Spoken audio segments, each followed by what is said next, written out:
الحمد للہ رب العالمین والصلاة والسلام علی اشرف الانبیاء والمرسلین وعلی آلہ واصحابہ اجمعین۔ قال اللہ تعالی وتبارک فی القرآن المجید والفرقان الحمید فی شان حبیبہ مخبرا وعامرا ان اللہ وملائکتہ یصلون علی النبی یا ایہا الذین آمنوا صلوا علیہ وسلموا تسلیما۔ اللہم صلی علی سیدنا و مولانا محمد معدن الجود والکرم صلاۃ و سلاما علیک یا سیدی یا رسول اللہ وعلی آلک و اصحابک یا حبیب اللہ۔ تمام حمد و ثنا، تعریف و توصیف اللہ جل مجدہ الکریم کی ذات بابرکات کے لیے، جو خالق کائنات بھی ہے اور مالک شش جہات بھی۔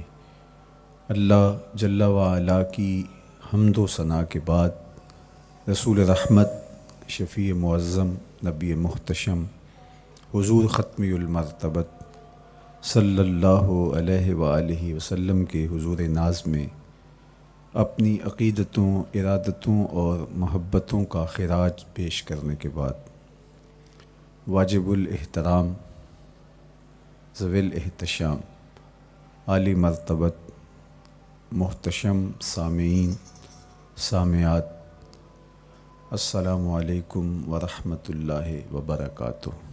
موسم رحمت ربیع الاول کی بہاریں جلوہ ساماں ہیں، اور میں اور آپ حضور کے تذکار حسن کی خوشبو لینے موجود ہیں۔ آقا کریم علیہ السلام کے جمال جہاں آرا کی تابانیاں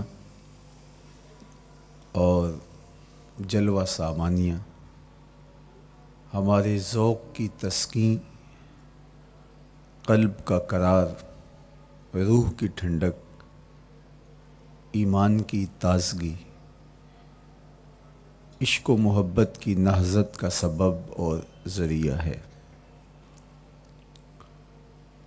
آقا کریم علیہ السلام کے فضائل، حضور علیہ الصلاۃ والتسلیم کے خصائل اور آپ کے شمائل بیان کرنا شروع سے ہی اہل ایمان کا طریقہ رہا ہے۔ خصائل حضور کی سیرت کے عنوان کو کہا جاتا ہے، فضائل حضور کی عظمت و رفعت حضور کے معجزات کا عنوان ہے، شمائل حضور کے اعضائے نور کا تذکرہ جاں فضا ہے، حضور کے حسن و جمال کی باتیں ہیں۔ آقا کریم علیہ السلام کے شمائل پر، خصائل پر، فضائل پر علماء نے بہت کام کیا، تصنیفات چھوڑیں، محدثین نے اس عنوان سے باب باندھے۔ قیامت تک آنے والی انسانیت کے لیے حضور کی سیرت، حضور کے کردار کے عنوانات کتب میں نقش ہیں۔ حضور کی فضل و عظمت کے حوالے، حضور کے معجزات کا بیان، حضور کی رفعت کی کہانیاں اور آقا کریم کو اللہ کی طرف سے عطا کردہ مراتب جلیلہ کا بیان، یہ بھی محبوب موضوع رہا اہل علم کا، اہل محبت کا۔ لیکن حضور علیہ السلام کے شمائل، حضور کی صورت کا بیان، حضور کے حلیہ نور کی باتیں، یہ بھی ترک نہیں ہوئیں۔ عمومی طور پہ ہم شخصیات کے کردار کے حوالے سے، ان کی عادات کے حوالے سے، ان کے خصائل کے حوالے سے، ان کی تعلیمات کے حوالے سے پڑھتے ہیں۔ ان کے شمائل کے حوالے سے اتنی زیادہ تفصیلات نہیں ہوتی، لیکن کائنات میں ذات رسالت مآب صلی اللہ علیہ وآلہ وسلم وہ ذات ستودہ صفات ہے جن کے شمائل کو اس تفصیل سے بیان کیا گیا کہ یہ بھی صحابہ نے بیان کیا کہ حضور کے سر انور اور مبارک داڑھی میں سفید بال کتنے تھے۔ آپ کو کسی کا اتنا محفوظ حلیہ نہیں ملے گا۔ حضور علیہ السلام کی زلفوں کے خم کیسے تھے، حضور کی رنگت سے لے کر کے حضور کے اعضائے بدنیہ کے توازن، حسن اور جمال کی کہانیاں آپ کتب احادیث میں، شمائل کی کتابوں میں بکھری ہوئی نظر آئیں گی۔ اور کیوں نہ ہو، جس کے حسن کے قصیدے میرے رب نے بھی بیان کیے ہیں۔ کبھی حضور کے چہرہ نور کا ذکر کرتے ہوئے والضحیٰ واللیل اذا سجا، کبھی حضور علیہ السلام کی مبارک زلفوں کا تذکرہ کرتے ہوئے حامیم، کبھی آقا کریم علیہ الصلاۃ والسلام کے مبارک ہاتھوں کا، کبھی دیگر اعضائے بدنیہ کا ذکر قرآن نے کیا۔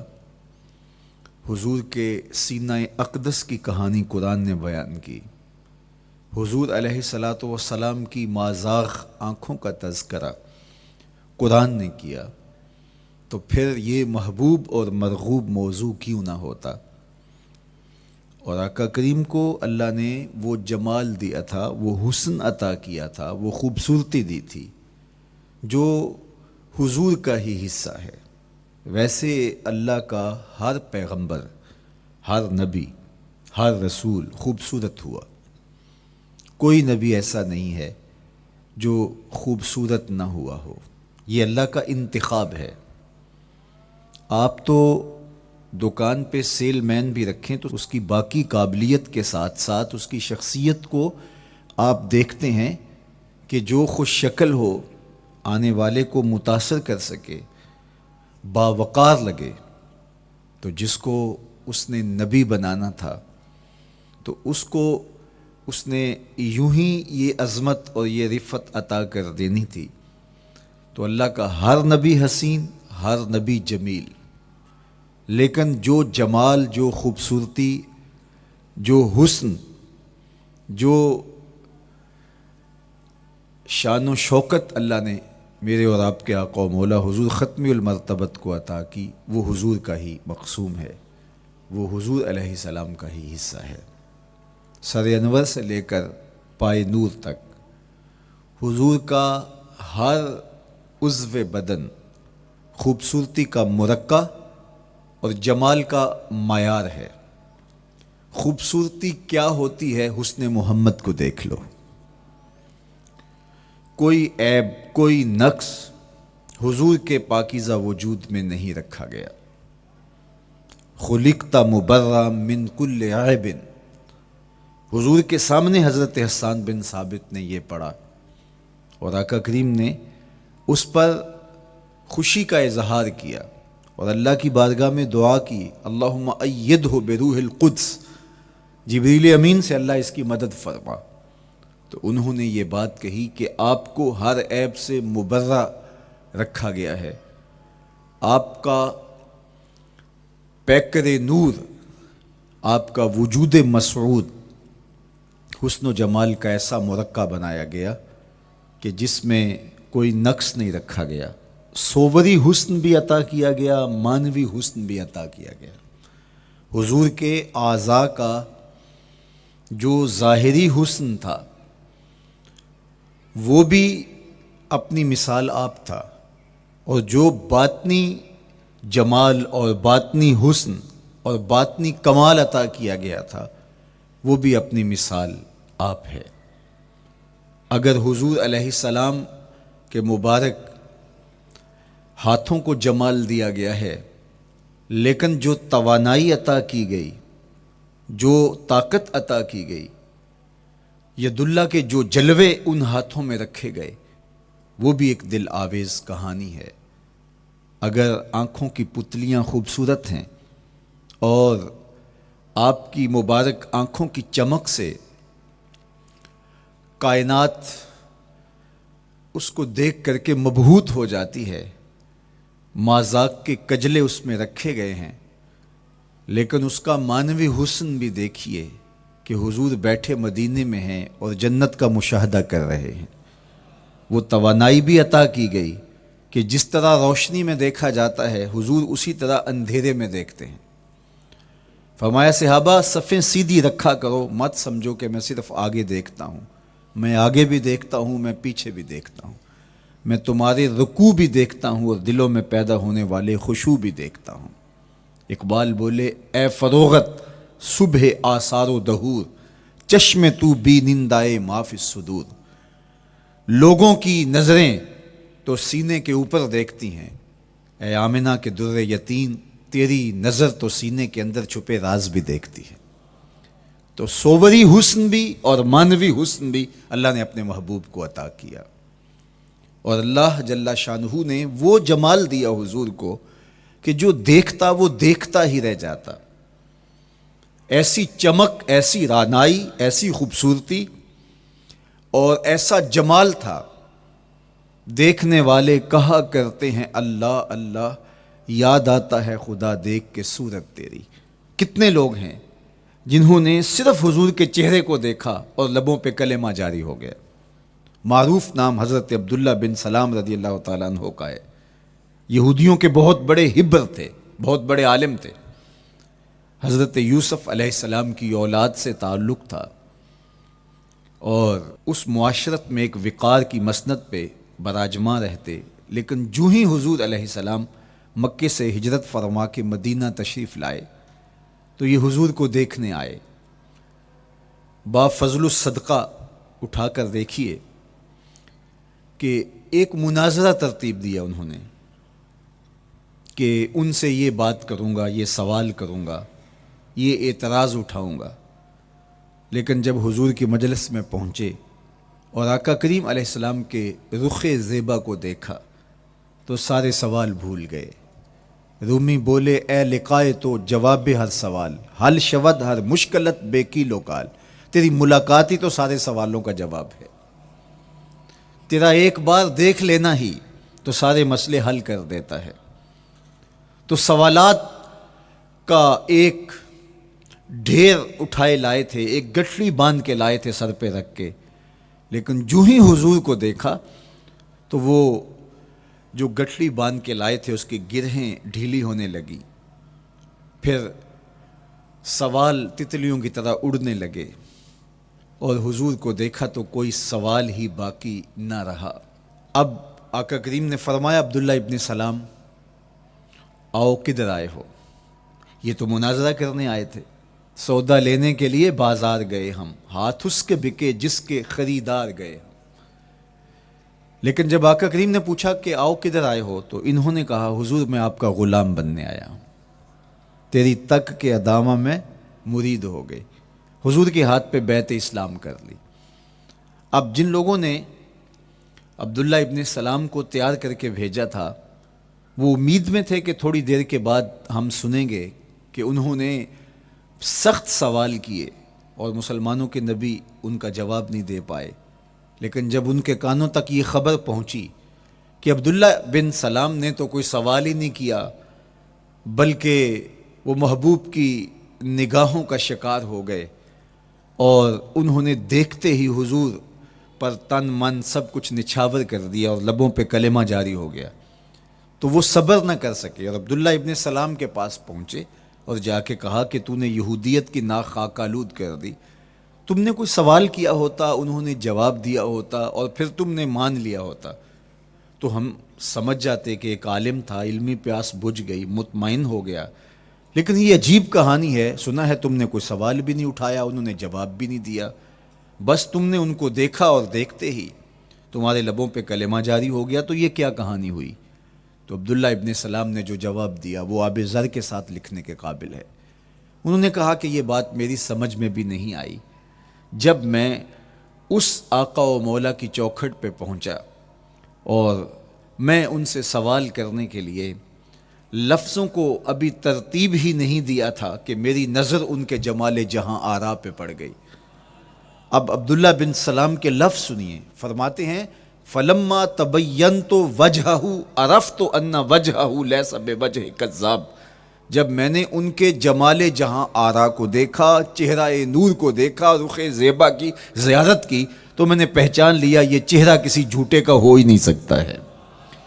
دیکھنے والے کہا کرتے ہیں اللہ اللہ، یاد آتا ہے خدا دیکھ کے صورت تیری۔ اللہ نے صورت ہی ایسی بنائی، جمال ہی ایسا دیا، خوبصورتی ہی ایسی دی کہ جو حضور کو دیکھتے وہ دیکھتے ہی رہ جاتے۔ تو کتنے لوگ تھے کہ جنہوں نے محض حضور کو دیکھا، پھر اس کے بعد لب کھلے تو کلمہ ہی جاری ہوا۔ وہ خوبصورتی اور وہ جمال اللہ نے اپنے محبوب کو عطا کیا۔ آقا کریم علیہ الصلوۃ والسلام کا ایک ایک عضو بدن خوبصورتی کا مرقع تھا، بلکہ خوبصورتی کا معیار تھا۔ حسن کیا ہوتا ہے، حسن کا معیار کیا ہوتا ہے، جمال کسے کہتے ہیں، خوبصورتی کی تعریف کیا ہے، اعضائے محمد صلی اللہ علیہ وآلہ وسلم کا توازن دیکھ لو، تمہیں پتہ چلے گا کہ حسن کسے کہتے ہیں۔ حضور علیہ السلام کو اللہ تعالیٰ جل شانہ نے جو حسن بخشا، جو جمال دیا، جو خوبصورتی دی، وہ حضور کے مبارک قدموں سے اس کا انداز کیجئے کہ جس کے قدم اتنے سونے ہیں اس کا چہرہ کتنا سونا ہوگا۔ حضرت عبداللہ بن بریدہ رضی اللہ تعالی عنہ حضور کے مبارک قدموں کا ذکر کرتے ہوئے وصف جمال محمد کی کہانی چھیڑتے ہیں اور فرماتے ہیں کانا رسول اللہ صلی اللہ علیہ وآلہ وسلم احسن البشر قدماً، کہتے ہیں کہ کائنات میں جتنے سونے قدم میرے حضور کے تھے کسی کے تھے ہی نہیں۔ جو جمال اللہ نے حضور کے مبارک قدموں کو دیا تھا، اللہ اکبر، وہ کسی اور کا مقسوم نہیں تھا۔ خوبصورت قدم۔ اور حضرت انس رضی اللہ تعالیٰ عنہ، حضرت ابو ہریرہ رضی اللہ تعالیٰ عنہ، اور حضور کے وصاف ہیں حضرت ہند بن ابی حالہ رضی اللہ تعالیٰ عنہ، یہ حضور کا حلیہ بیان کرتے ہیں۔ حضرت امام حسن بن علی رضی اللہ تعالیٰ عنہ نے حضرت ہند بن ابی حالہ کو ایک دن کہا کہ مجھے اپنے آقا و مولا کا حلیہ بتاؤ، تو انہوں نے حضور کا حلیہ بیان کیا۔ یہ حضور کے وصاف ہیں، چونکہ انہوں نے حضور علیہ السلام کو بہت قریب سے دیکھا اور آقا کریم علیہ السلام کی زیارت سے مالا مال ہوئے۔ ویسے حضرت امام حسن نے بھی تو حضور کو دیکھا تھا، اور بھی اصحاب نے حضور کو دیکھا تھا۔ یہاں یہ بات دلچسپی سے خالی نہیں ہے کہ صحابی ہی تب بنتا ہے جب وہ حضور کو بنظر ایمان دیکھے، لیکن صحابہ ایک دوسرے سے پوچھتے تھے کہ بتاؤ حضور کیسے تھے؟ میاں تم نے نہیں دیکھا؟ تو وہ کہتے تھے دیکھ کر بھی نہیں دیکھا۔ صرف چند لوگ ہیں جو حضور کا حلیہ بیان کرتے ہیں۔ اس کی کیا وجہ؟ تو علماء نے لکھا کہ حضور کے چہرے پہ جلووں کی تابش ایسی تھی اور حضور کا جمال ایسا تھا اور اس کی چمک ایسی تھی کہ کسی میں ہمت ہی نہیں تھی کہ وہ جی بھر کے دیکھ سکے۔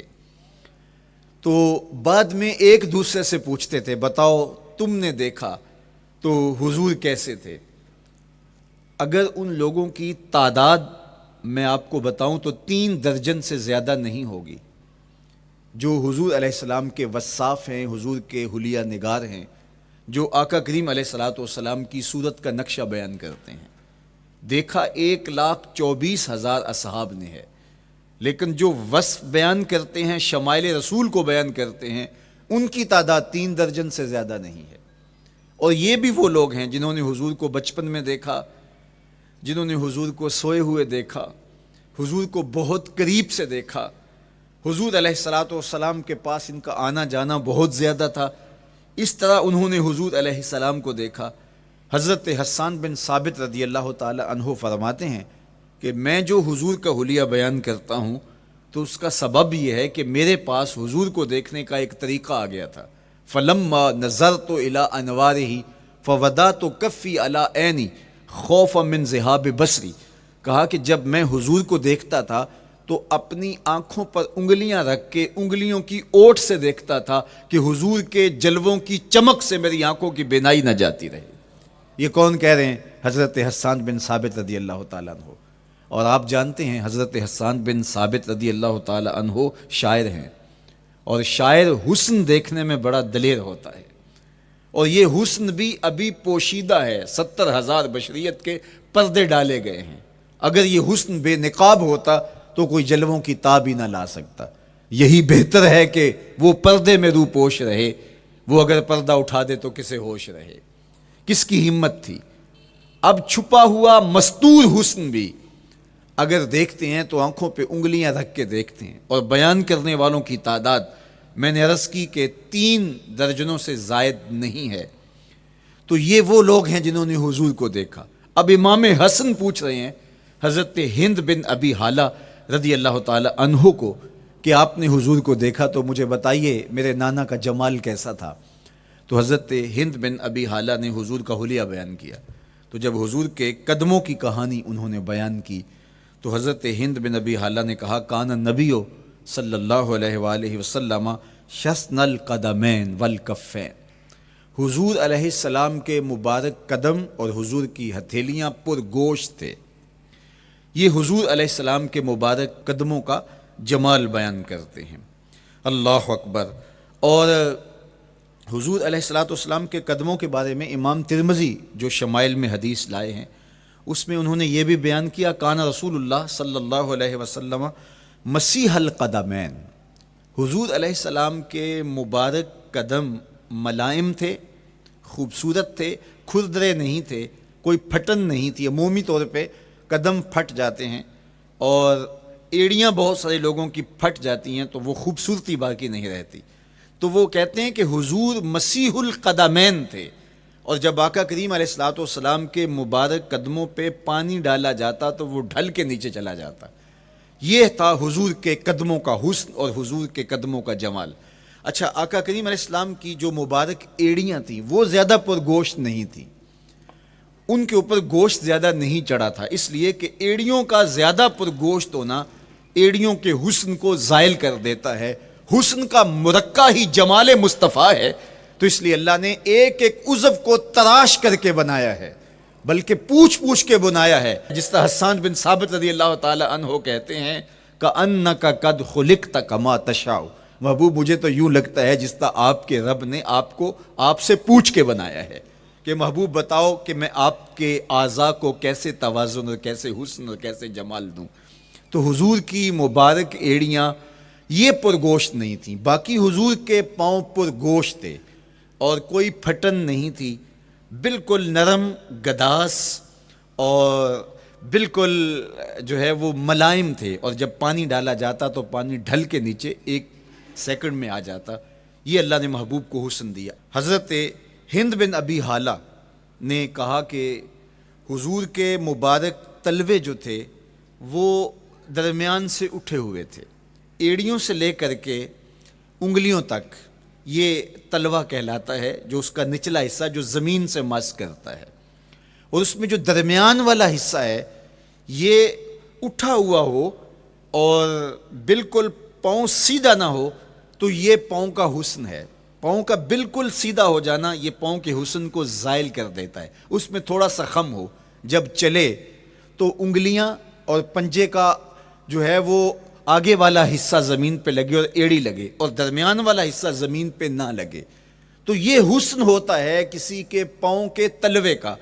اللہ نے محبوب کے مبارک قدم کی پشت کو بھی حسن دیا، حضور کے تلووں کو بھی حسن دیا، حضور کی ایڑیوں کو بھی حسن دیا۔ سائل الاطراف، حضور کی مبارک انگلیاں قدرے لامبی تھی، اور یہ حسن ہوتا ہے۔ انگلیاں چھوٹی ہوں، ان کا قد پست ہو تو پاؤں کی خوبصورتی دکھائی نہیں دیتی، لیکن اللہ نے اپنے محبوب کی انگلیوں کو بھی ایک لمبائی عطا کر کے اس کو بھی ایسا جمال دیا تھا، یار جو پاؤں کو دیکھتا رہے وہ پاؤں کو ہی دیکھتا رہ جائے۔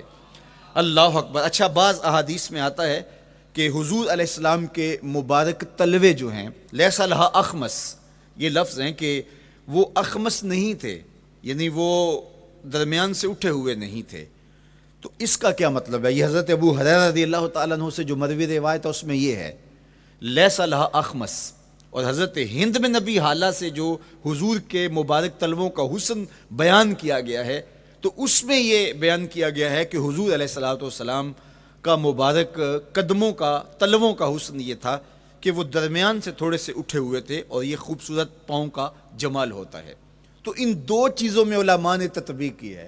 اللہ ان علماء کی قبروں پر رحمت نازل کرے جو حضور کے حسن پہ، حضور کے جمال پہ گفتگو کرتے رہے، اور ایک ایک عضو پر انہوں نے کئی کئی صفحات لکھے اور کتابیں انہوں نے تحریر کی حضور کے جمال پر۔ اب حضرت ہند بن ابی حالہ رضی اللہ تعالی عنہ، انہوں نے تو حضور کو گھر میں دیکھا تھا، یہ حضرت خدیجۃ الکبریٰ رضی اللہ تعالی عنہا کے فرزند تھے ابو حالہ سے۔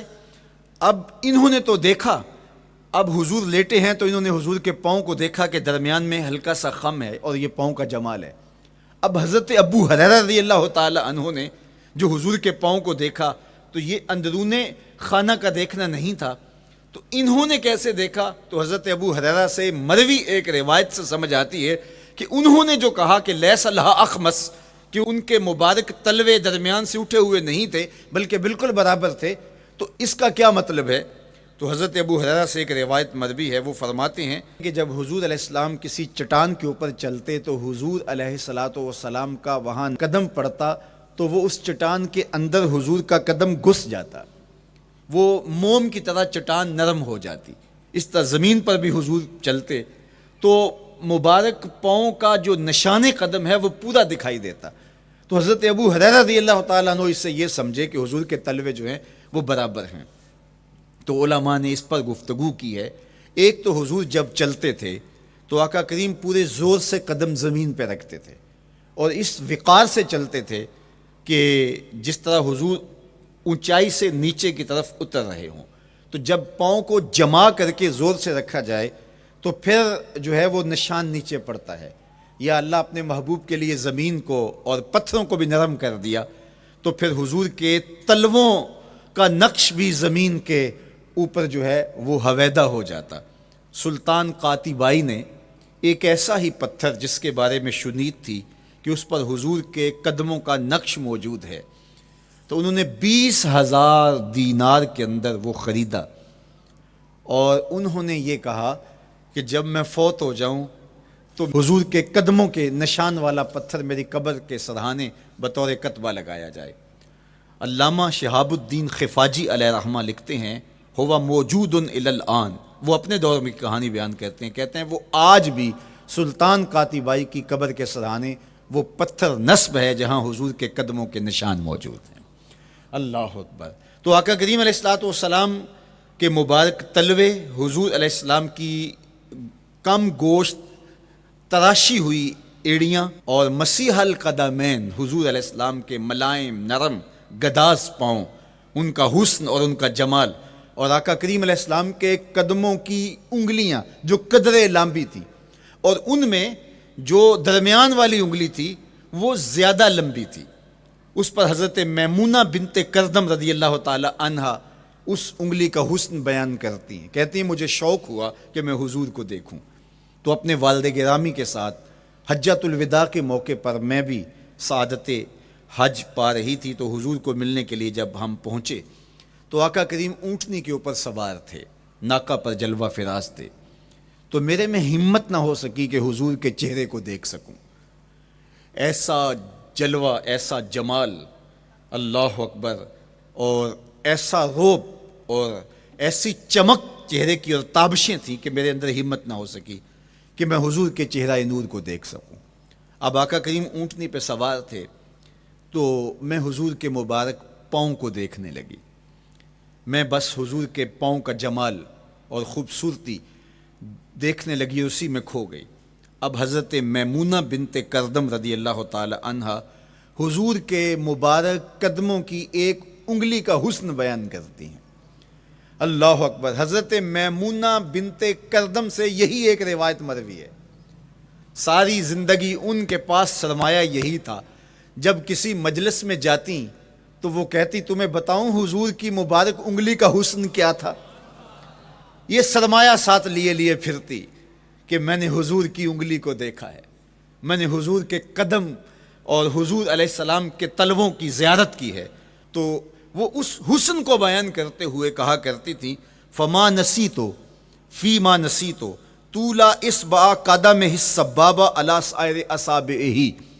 جو سبابہ انگلی ہے، انگوٹھے کے ساتھ والی انگلی کو سبابہ انگلی کہتے ہیں، اور اس کے ساتھ والی انگلی کا جو قد دراز تھا اور باقی انگلیوں کی نسبت وہ انگلی لمبی تھی، کہا اس کا حسن آج بھی میری نگاہوں میں گھومتا رہتا ہے اور ہر وقت میرے تصور میں رہتا ہے. میرے تصور سے کبھی اس انگلی کا جمال ہی ختم نہیں ہوا، انگلی کا حسن ہی کبھی زائل نہیں ہوا، ہر وقت اس کے تصور میں کھوئی رہتی ہوں. یار چہرے کے جمال کو کون بیان کرے گا، یہاں تو انگلی کا حسن بیان نہیں ہو رہا. ابھی وہ شعر پڑھا جا رہا تھا نا کہ قدموں پہ جبیں کو رہنے دو، قدموں پہ جبیں کو رہنے دو، چہرے کا تصور مشکل ہے. قدموں پہ جبیں کو رہنے دو، چہرے کا تصور مشکل ہے. جب چاند سے بڑھ کر ایڑی ہے رخسار کا عالم کیا ہوگا، جب چاند سے بڑھ کر ایڑی ہے رخسار کا عالم کیا ہوگا. تو اللہ نے اپنے محبوب علیہ الصلوۃ والسلام کو وہ جمال، وہ خوبصورتی اور حضور کے مبارک قدم، حضرت عبداللہ بن بریدہ رضی اللہ تعالی عنہ سے مروی روایت، کان رسول اللہ صلی اللہ علیہ وآلہ وسلم احسن البشر قدما، کہتے ہیں جتنے سونے قدم، جتنے من مونے قدم میرے حضور کے تھے، اتنے سونے قدم کسی اور کے تھے ہی نہیں. اللہ نے اپنے محبوب کو وہ جمال، وہ خوبصورتی اور وہ نور عطا کیا تھا. اچھا، یہ قدم، یہ ایڑیاں، یہ مبارک تلوے اور یہ داراز انگلیاں اور ان انگلیوں کی چمک اور ان کی رنگت کا جمال اور خوبصورتی، جہاں اس کا صوری حسن تھا تو مانوی حسن بھی دیکھنے والا تھا. یہ قدم اٹھ جائیں اللہ اکبر تو تقدیر کے فیصلے ہوتے دکھائی دیتے ہیں. ان قدم کی اونچائی، ان قدم کی بلندیاں کہ عرش حق ان قدموں کے بوسے لے رہا ہے.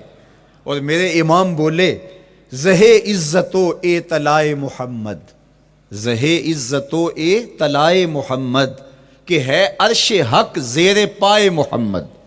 قدموں کا حسن وہ بھی دیکھنے والا اور قدموں کی بلندی اور اونچائی اور اس کی شان و شوکت وہ بھی دیکھنے والی. اللہ اکبر. آقا کریم علیہ السلام حضرت ابو بکر صدیق کے ساتھ، حضرت عمر فاروق کے ساتھ اور حضرت عثمان غنی کے ساتھ احد پہاڑ پر تشریف لے گئے. یہ حدیث آپ نے بارہا علماء سے سنی ہے. احد کی چھاتی پہ جب حضور کے قدم آئے اللہ اکبر تو وہ خوشی سے جھوم اٹھا، مقدر جاگ گئے، بخت بیدار ہو گئے. ان کے قدم جو کہ اس شاک کی آنکھوں کی ٹھنڈک ہے، جب چھاتی پہ آ جائیں تو کون عاشق نہیں جھوم جائے گا. یہ تو حضور کے قدموں کے حسن کو بیان کیا جا رہا ہے. آپ کی روح رقص کر رہی ہے اور آپ کا دل جو ہے وہ ایک عجیب سرور اور کیف کی وادی میں اور ایک جو ہے وہ خوشیوں کے جو ہے وہ عالم میں نہال ہوتا چلا جا رہا ہے. لیکن یہ قدم جب چھاتی پہ آیا تو پھر احد، ظاہر تو پتھر ہے احد، لیکن حضور سے پتھر بھی پیار کرتے ہیں. فرمایا احد جبل یحبنا ونحبہ، احد ہم سے پیار کرتا ہے، پہاڑ ہے، پتھر ہے، لیکن ہم سے پیار کرتا ہے، ہم اس سے پیار کرتے ہیں. اس کائنات میں صرف سرکش انسانوں اور جنوں کے علاوہ کائنات کی ہر شے حضور سے پیار کرتی ہے، حضور سے محبت کرتی ہے. آؤ میں تمہیں پیار کی ایک اور کہانی سناؤں. مسجد نبوی ہے، آقا کریم تشریف فرما ہیں، منبر پہ جلوہ فراز ہوئے. ابھی واز کا آغاز ہی کرنا چاہ رہے تھے کہ ایک جانب سے رونے کی آواز آنے لگی. صحابہ کہتے ہیں رونے والا اس درد سے روتا ہے کہ لگتا تھا کلیجہ پھٹ جائے گا. کنا قتل خلوج، جس طرح اونٹنی کا بچہ بچھڑ جائے اور وہ اس کے غم میں، اس کی جدائی میں درد سے روکتی ہے، چیختی ہے، چلاتی ہے. رونے والے کا انداز درد ایسا ہی تھا اور لگتا تھا کہ جس طرح اس کا کلیجہ پھٹ جائے گا. صحابہ دائیں بائیں دیکھتے ہیں لیکن رونے والا دکھائی بھی نہیں دیتا، اور ماحول کے اندر اس طرح درد پھیل رہا ہے کہ سینوں میں دل لرز رہے ہیں اور عجیب کیفیت طاری ہو گئی. حضور ابھی بیٹھے ہیں، خطبے کا آغاز بھی نہیں ہوا اور رونے والا کیف و درد میں روتا چلا جا رہا ہے۔ فنزل النبی صلی اللہ علیہ وسلم عن المنبر، حضور ممبر سے نیچے تشریف لائے۔ صحابہ کی آنکھیں محو حیرت ہیں، استجاب کا عالم ہے، یہ کون رو رہا ہے اور اتنے درد سے رو رہا ہے اور دکھائی بھی نہیں دے رہا۔ آقا کریم ممبر سے نیچے جلوہ فراز ہوئے، ایک سمت بڑھے، کھجور کا خشک تنا پڑا تھا۔ آج پہلا دن تھا کہ ممبر حضور علیہ السلام کے لیے بچھایا گیا، ورنہ یہ خشک تنا دیوار کے ساتھ جو ہے وہ رکھا گیا تھا اور حضور اس کے ساتھ ٹیک لگا کر کے واز کیا کرتے تھے۔ جب ممبر بن گیا تو اس کو اٹھا کر کے اب اس کی ضرورت نہیں رہی، ایک کونے میں ڈال دیا گیا۔ اب جو ہی حضور ممبر پہ تشریف فرما ہوئے تو اس خشک تنے کا کلیجہ لرز اٹھا اور وہ ایسے روتا تھا جس طرح اونٹنی کا بچہ بچھڑ جائے اور وہ روتی ہے، اس طرح وہ خشک تنا رو رہا تھا۔ اس تنے ہنانا در ہجر رسول زار می نالت چو ارباب عقول، جس طرح عقل والے، جس طرح جو ہے وہ فہم و ادراک رکھنے والے لوگ روتے ہیں درد سے، وہ رو رہا تھا۔ آقا کریم علیہ السلام اس کے پاس گئے اور اس کو اپنی آغوش میں سمیٹ لیا۔ بچھڑا ہوا بچہ جب اپنی ماں کو ملے تو اس کی ہچکیاں بن جاتی ہیں، اس کی گھگھی بن جاتی ہے، تو یہی کیفیت اس کی ہو گئی اور آقا کریم اپنا دستے رحمت اس کے اوپر پھیرتے چلے جاتے ہیں۔ بتدریج اس کی سسکیاں، اس کے رونے کی آواز کم ہوتی چلی جا رہی ہے۔ آہستہ آہستہ وہ خاموش ہو گیا۔ حضور پھر دوبارہ تشریف لائے اور ممبر پہ خطبہ دینے سے قبل صحابہ کی آنکھوں میں استجاب کا عالم دیکھا، حیرت کی فراوانی دیکھی۔ فرمایا کہ تم جو سوال کرنا چاہ رہے ہو، جو تمہاری آنکھوں میں پوشیدہ سوال ہے، میں اس کو اچھی طرح جانتا ہوں۔ لو لم افعل ہاکذا لحن الی یوم القیامہ، اگر میں ممبر سے اتر کے اپنے عاشق زار کو یوں تسلی نہ دیتا، یہ قیامت تک یوں ہی روتا ہی رہتا۔ حضرت محمد بن سیرین رضی اللہ تعالیٰ عنہ کہا کرتے تھے کہ حضور کی محبت میں ایک خشک تنا بھی زار و زار روئے تو جس کے سینے کے اندر محبت بڑا دل ہے تو وہ حضور کے عشق میں آنسو کیوں نہیں بہائے گا؟ حضور کی یاد میں اس کی آنکھیں آنسو کا خراج کیوں نہیں دیں گی؟ تو وہ خشک تنا حضور کی محبت میں رو رہا ہے۔ اب ہے یہ پتھر، لیکن میرے حضور فرماتے ہیں کہ یہ پہاڑ مجھ سے پیار کرتا ہے اور میں اس سے پیار کرتا ہوں۔ اب حضور اپنے اس محب کے گھر تشریف لے گئے اور اس کی چھاتی پہ قدم رکھا تو وہ خوشی سے جھوم اٹھا۔ فضاربا برجلہ، اپنا مبارک پاؤں زور سے مارا۔ فقال اسبت احد فانما علیک نبی و صدیق و شہیدان، فرمایا احد ٹھہر جا، تیرے اوپر اللہ کا ایک نبی ہے، ایک صدیق اور 2 شہید ہیں۔ تو حضور کی مبارک ایڑی کے لگنے کی دیر تھی، حضور کے قدم کی ضرب کی دیر تھی کہ اس کا زلزلہ تھم گیا۔ میرے امام بولے ایک ٹھوکر سے احد کا زلزلہ جاتا رہا، ایک ٹھوکر سے احد کا زلزلہ جاتا رہا، رکھتی ہیں کتنا وقار اللہ اکبر ایڑیاں۔ زلزلہ آ گیا اس کے اوپر، وہ جھومنے لگا، لیکن حضور نے اپنا مبارک قدم مارا اور وہ ٹھہر گیا۔ اللہ اکبر۔ تو یہ پہاڑ آج بھی اس شاک جب شہر مدینہ میں حاضر ہوتے ہیں تو وہ احد پہ تو ضرور جاتے ہیں، حضرت امیر حمزہ کے مزار پہ حاضری دینے کے لیے اور اس جبل احد کو دیکھنے کے لیے۔ اور یقین جانیے گا جبل احد کو جب ہم دیکھتے ہیں تو عجیب کیفیات میں ڈوب جاتے ہیں۔ میں تو وہاں دوستوں کو کہا کرتا ہوں کہ آج پورا مدینہ بدل گیا ہے، یعنی اس کی وہ صورت، وہ کچے مکان، وہ گروندے، وہ گھر، وہ کوچہ و بازار، وہ کچی سڑکیں، وہ ماحول آج وہ آپ کو نظر نہیں آ رہا۔ جہاں کچے مکان تھے جن کے اوپر چھت کھجور کے پتوں کی پڑی تھی، وہاں عالی نصب پلازے آپ کو نظر آتے ہیں، فلک بوس آپ کو ہوٹل نظر آتے ہیں۔ وہ کچی سڑکیں آج آپ کو وہاں دکھائی نہیں دیتی، وہاں تارکول کی بچھی ہوئی سڑکیں دکھائی دیتی ہیں، خوبصورت پتھر لگے ہوئے آپ کو نظر آتے ہیں، وہ ممیاتی ہوئی بکریاں، وہ جگالی کرتے ہوئے اونٹ آج آپ کو وہاں دکھائی نہیں دیتے، وہ ماحول آپ کو نظر نہیں آتا۔ تو پرانا مدینہ اگر ڈھونڈنے نکلیں بھی تو ظاہر ہے اگرچہ ان پختہ اور خوبصورت عمارتوں کے اندر بھی عکس جمال محمد کا پڑ رہا ہے، لیکن وہ پرانا دور اگر آپ تلاش کرنا چاہیں تو وہ آپ کو وہ چیزیں نہیں ملتی، لیکن جب آپ احد پہ جاتے ہیں تو میں دوستوں کو کہتا ہوں اس احد کو جی بھر کے دیکھ لو، اس پہ ڈائریکٹ میرے حضور کی نظریں پڑی ہوئی ہیں، یہ بدلا نہیں، یہ 14 صدیوں سے جیسا تھا آج بھی ایسا ہے، اس پہ میرے حضور کی نظریں ڈائریکٹ پڑی ہوئی ہیں، اور آقا کریم علیہ الصلوۃ والسلام نے اس کو یوں دیکھا ہے۔ تو یہ احد حضور سے محبت کرنے والا ہے، حضور سے پیار کرنے والا ہے، اور اس پیار کی وجہ سے یہ پتھر قیامت کے دن جنت میں جائے گا، یہ پہاڑ جنت میں جائے گا۔ یار اگر ایک پہاڑ حضور سے پیار کر لے تو وہ مکین جنت بن جاتا ہے، اور اگر حضور کا غلام ایک عاشق حضور سے محبت کرے تو اللہ اس کو کتنے درجے عطا فرمائے گا۔ تو آقا کریم نے زور سے قدم مارا اور فرمایا احد ٹھہر جا، تیرے اوپر اللہ کا ایک نبی ہے، ایک صدیق ہے، اور 2 شہید ہیں۔ اللہ اکبر۔ تو یہ حضور علیہ الصلوۃ والسلام کے مبارک قدم کی شان ہے، یہ حضور کے مبارک قدم کا جمال ہے اور اس کی خوبصورتی ہے۔ غزوہ ذات الرقاع کے اندر حضرت جابر کا اونٹ چلتے چلتے تھک گیا، سفر لمبا تھا اور اونٹ کمزور تھا، تو چلتے چلتے اس کو تھکن ہو گئی، اب وہ قافلے سے پیچھے رہتا چلا جاتا ہے۔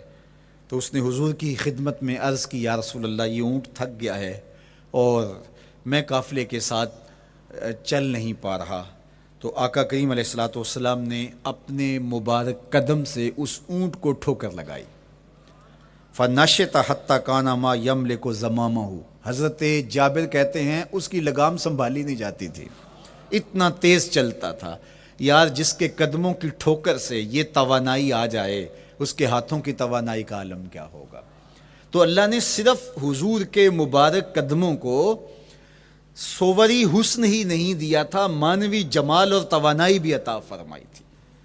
حضور علیہ السلام کے چچا جناب ابو طالب کہتے ہیں کہ میں حضور علیہ السلام کے ساتھ تھا، تو راستے میں ذی المجار کی منڈی آئی، اور وہاں حالات ایسے تھے کہ پینے کے لیے پانی دستیاب نہیں تھا۔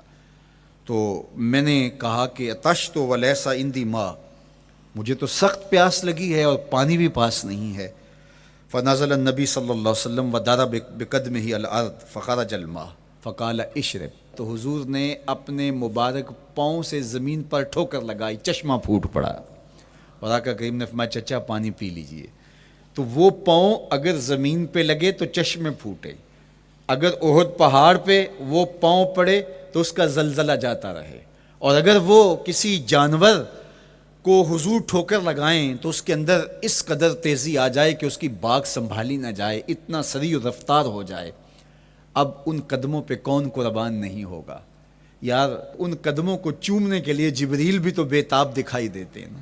معراج کی شب جب جبریل حاضر خدمت ہوئے، حضور محو استراحت ہیں، تو جبریل عرض گزار ہوئے، مالک تیرا محبوب تو سو رہا ہے۔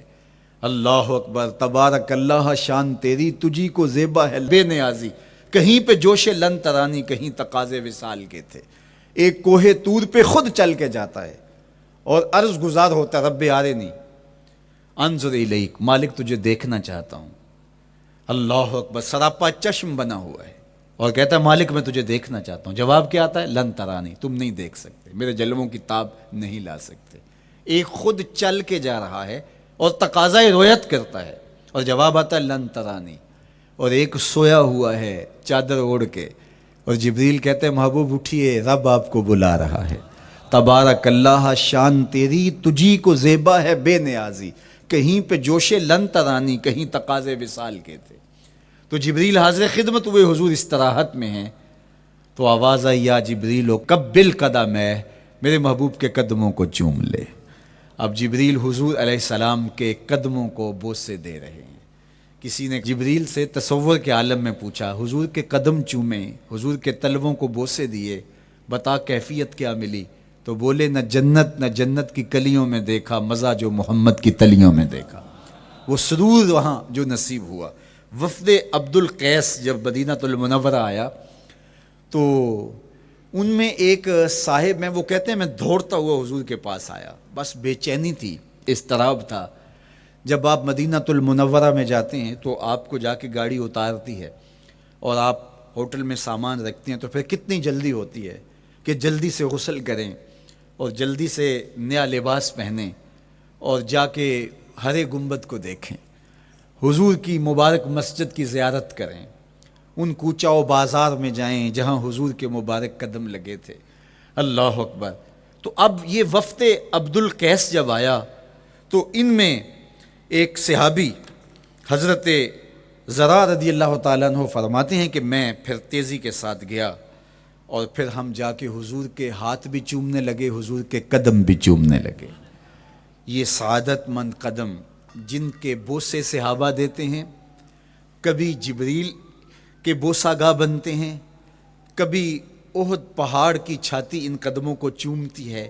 یہی قدم ایک موقع ایسا آتا ہے یاد خدا میں، اللہ کے شکرانے میں، نماز میں لمبے قیام میں سوج جاتے ہیں، اور میرا مالک کہتا ہے اے چادر اوڑھنے والے ساری رات جاگا نہ کر، کبھی سو بھی لیا کر۔ اللہ اکبر۔ تو یہ حضور علیہ السلام کے مبارک قدموں کا جمال اور مبارک قدموں کا حسن اور خوبصورتی ہے۔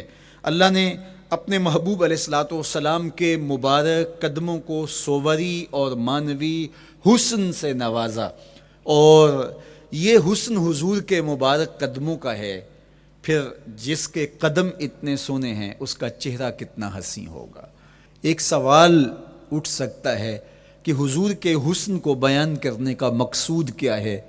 تو صاحب، کسی کے حسن کو بیان کرنے کا مقصود یہی ہوتا ہے کہ اس سے پیار اور محبت کا ربط قائم ہو، اور اگر قائم ہے تو مضبوط ہو۔ ہم حضور علیہ السلام کے حسن کو بیان اسی لیے کرتے ہیں، اور محدثین نے اس پر باقاعدہ کتابیں اسی لیے لکھی اور کتب حدیث میں باقاعدہ شمائل رسول پہ باب اسی لیے باندھے تاکہ لوگوں کے سینے میں حضور کی محبت کی جوت لگے، اور وہ جو شعلہ جوالہ ان کے سینے میں حب رسول کا ہے وہ اور بھڑک اٹھے، اور بندہ جس سے محبت کرتا ہے پھر اس کی اطاعت بھی کرنے لگ جاتا ہے۔ تو جو محبوب اتنا سونا ہے، اتنا جمال آفریں ہے، اور جس کے قدم اتنے سونے ہیں، پھر اس کے نقش قدم کو کیوں نہ تھام لیں، اس کے نقوش پا کو خض راہ کیوں نہ بنا لیں، پھر ان کے اٹھنے والے قدموں پر اپنی زندگی کیوں نچھاور نہ کر دیں۔ اگر سر پہ رکھنے کو مل جائے نقش نال حضور تو کہیں کہ ہاں تاجدار ہم بھی ہیں۔ یعنی وہ قدم تو قدم رہا، اس قدم کی رعنائیاں، اس کی خوبصورتیاں، اس کا جمال اور اس کا حسن تو حسن رہا۔ جہاں وہ مبارک قدم لگا، جہاں وہ نقش لگا، اگر وہ نقش بھی سر پہ رکھنے کو مل جائے تو کہا کہ اگر سر پہ رکھنے کو مل جائے نقش نال حضور، حضور علیہ السلام کا قدم تو جزو بدن رسول ہے۔ حضور علیہ السلام کے مبارک قدموں میں وہ جو نالین تھی، اس نالین کا بھی نقش وہ اگر سر پہ رکھنے کو مل جائے تو ہم زمانے کے تاجدار کہلائیں گے، اور جن کے سر پہ حضور کا قدم آ جائے ان کا مرتبہ کیا ہوگا۔ تو یہاں اس نقش کو بھی دیکھیے، حضور کے مبارک قدموں میں جو نالین آیا اس کو نالین شریف کہتے ہیں۔ اس نال کو نال شریف یا ان نالین کو نالین شریف کہا جاتا ہے، اس لیے کہ وہ حضور کے مبارک جسم سے جڑ گئے، حضور سے ان کا ربط پیدا ہو گیا، وہ جزو بدن رسول نہیں ہیں، تو اس کا یہ مرتبہ ہے۔ تو پھر حضور علیہ السلام کی شان اور حضور کی عظمت کیا ہوگی، اللہ اکبر۔